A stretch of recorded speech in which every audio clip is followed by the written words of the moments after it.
अभिनेता सैफ अली खानवर जीवघेणा हल्ला झाल्यानंतरची सैफ अली खानची पहिली प्रतिक्रिया समोर आली आहे। चाकू हल्ल्यानंतर सैफ अली खानने पहिल्यांदाच एका वृत्तपत्राला दिलेल्या मुलाखतीत या घटनेवर भाष्य केलंय।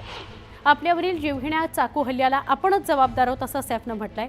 दरम्यान घराची दारे नीट बंद केली नसल्याने चोरीचा प्रयत्न झाला, त्यामुळे चाकू हल्ल्याला मीच जबाबदार आहे असं वक्तव्य सैफ अली खानने केलंय।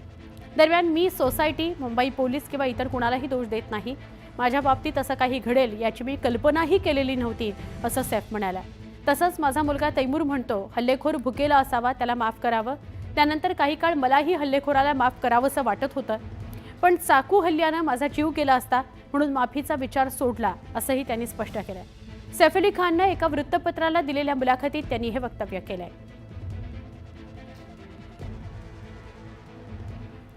बदलापुरातल्या एका शाळेमध्ये शिक्षकाकडून 7वीच्या विद्यार्थिनीचा विनयभंग करण्यात आला। या प्रकरणी आरोपी शिक्षकाला पोलिसांनी बेड्या ठोकल्या आहेत। मात्र ज्या शाळेत हा प्रकार घडला त्या शाळेला शिक्षण विभागाची कोणतीही परवानगी नसल्याची माहिती महाराष्ट्र बाल हक्क संरक्षण आयोगाच्या पाहणीत समोर आली आहे।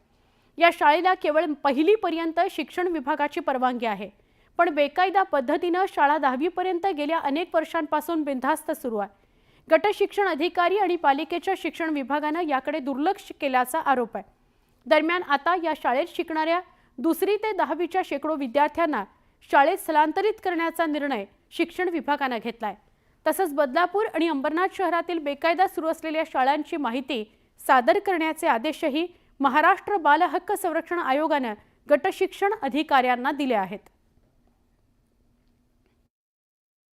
आता गट शिक्षण अधिकाऱ्यांना पण आपण बोलवलं होतं, तर त्यांनी सांगितलं पहिलीपर्यंतच शाळेला मान्यता होती आणि त्याच्यानंतर मान्यता नव्हती तरी ह्या शाळेत मुलं होती।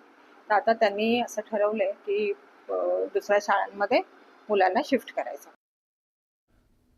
नाशिक आर्मी कॅन्टोन्मेंटमध्ये तैनात असताना पाकिस्तानच्या ISI या गुप्तचर संस्थेकरता हेरगिरी केल्याप्रकरणी पंजाबमध्ये एका जवानाला अटक करण्यात आली।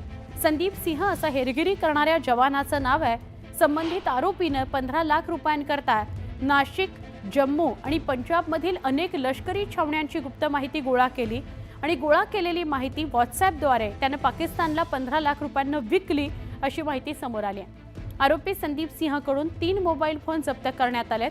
त्याच्या फोनची तपासणी सुरू आहे। त्याने छावण्यांचे फोटो, शस्त्रास्त्रांची माहिती तसंच लष्करी अधिकाऱ्यांच्या तैनाती संदर्भातला तपशील पाकिस्तानला पाठवल्याची माहिती आहे।